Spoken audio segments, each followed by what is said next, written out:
بسم الله الرحمن الرحيم.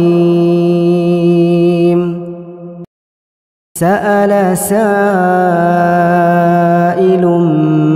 بعذاب واقع للكافرين ليس له دافع من الله ذي المعارج. تعرج الملائكة والروح إليه في يوم كان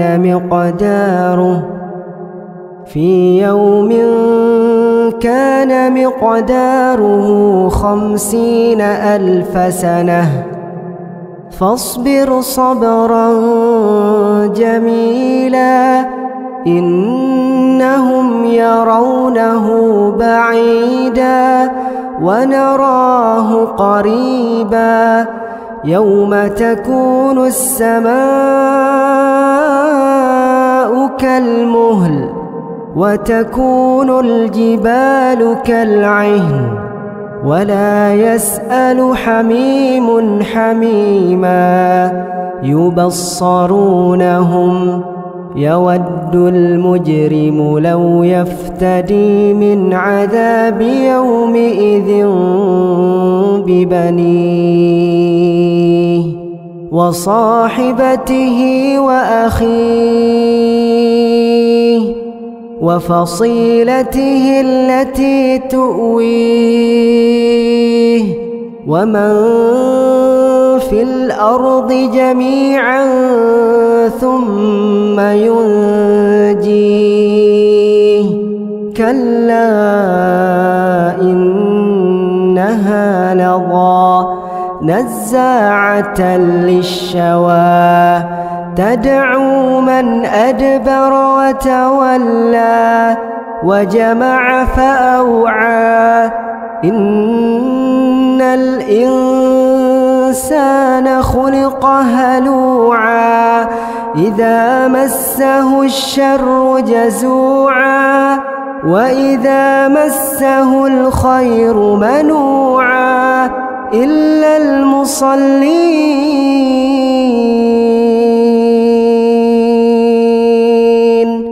الذين هم على صلاتهم دائمون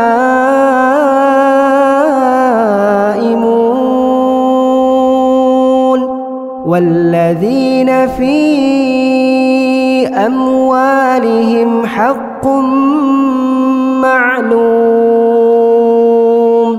للسائل والمحروم.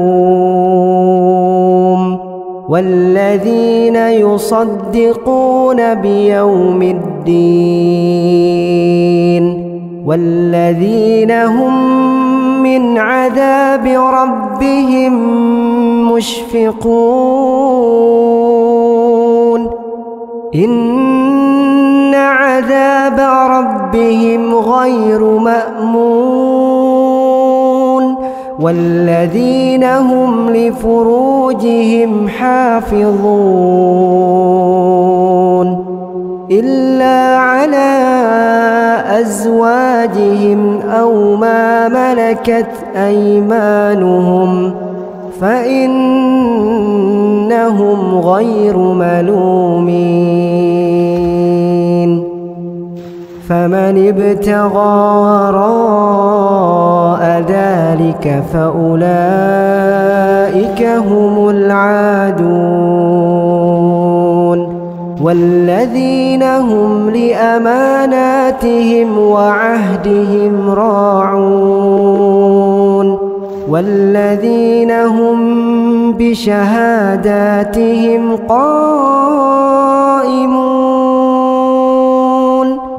والذين هم على صلاتهم يحافظون. أولئك في جنات مكرمون.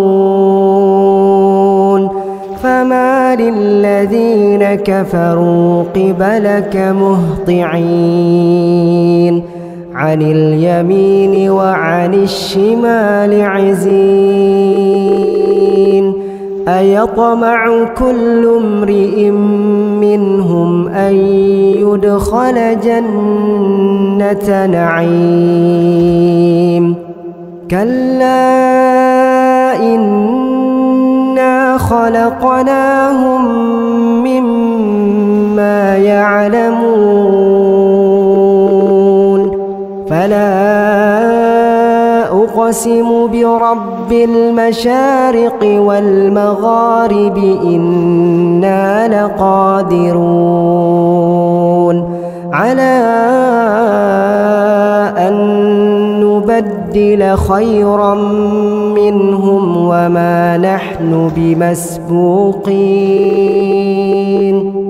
فذرهم يخوضوا ويلعبوا حتى يلاقوا يومهم الذي يوعدون يوم يخرجون من الأجداث سراعا كأنهم إلى نصب يوفضون خاشعة أبصارهم ترهقهم ذلة ذلك اليوم الذي كانوا يوعدون.